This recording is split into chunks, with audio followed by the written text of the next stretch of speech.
But you knew Lennon, didn't you? Yeah, very well. Yeah.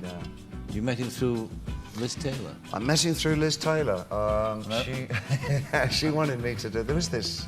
She handed to me what she purported to be a script. This thing called the... I can't even... Bluebird. Yes. Bluebird? Firebird? Bluebird. I don't know, it wasn't Stravinsky. Far from Stravinsky. Bluebird. And she said, read this and make it with me and be my leading man. And it was such an awful script. It involved going to Russia and wearing something red, gold and diaphanous. Not terribly encouraging, really. I can't remember what it was called. It wasn't on the waterfront anyway, I know that.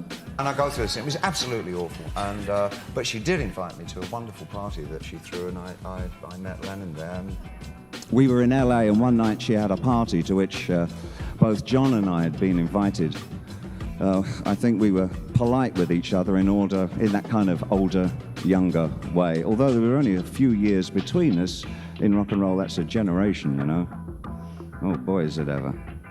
So John was sort of, oh, here comes another new one.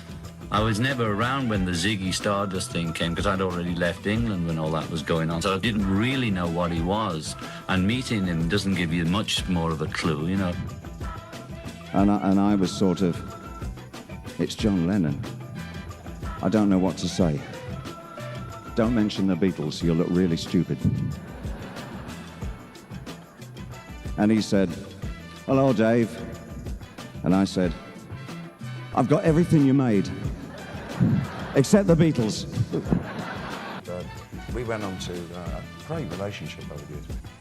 And I seemed to be the guy in New York that all the Englishmen say hi to, you know. That was just good, you know. If Mick's in town, Paul's in town, anybody comes, I love it, you know. All the rockers come and say, hey, what's happening, you know. And I'm supposed to show them what's happening. Or they already know, most of them anyway.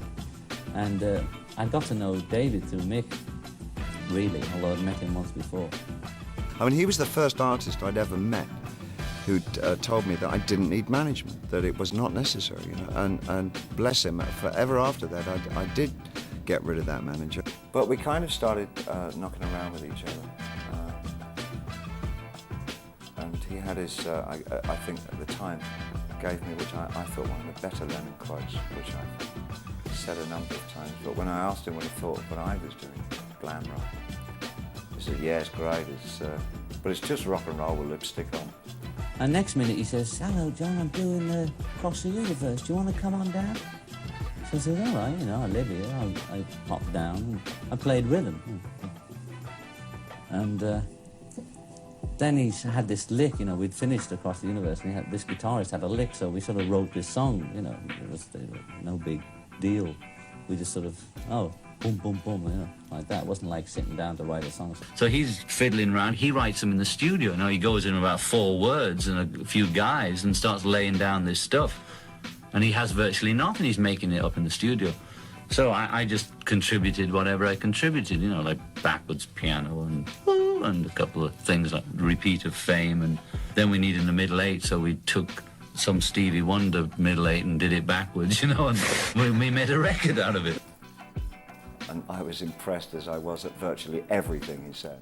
And, you know, we all have our little personality traits, so between him and me, I don't know what was going down, but we seemed to have some kind of communication together, and I think he's great, the fact that he could just walk into that and do that. I could never do. He was probably one of the brightest, quickest-witted, earnestly socialist men I've ever met in my life.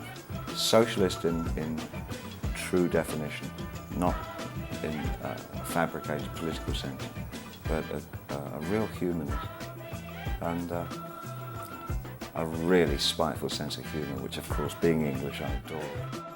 So he got his first #1, so I felt that was like a karmic thing, you know. With me and Elton, I got my first #1, so I passed it on to Bowie and he got his, and I like that track, you know. I must say I admire him, vast repertoire of talent the guy has. I never forget something John Lennon told me. We were talking about writing, and I would always admire the way he used to cut through so much of the bullshit, just come straight to the point with what he wanted to say. And he said it's very easy. All you have to do is say what you mean, make it rhyme, put a backbeat to it. Right. And that, I keep coming back to that principle. Did Fame sort of come out like that? Yes, absolutely. Yeah. I mean, it was so easy.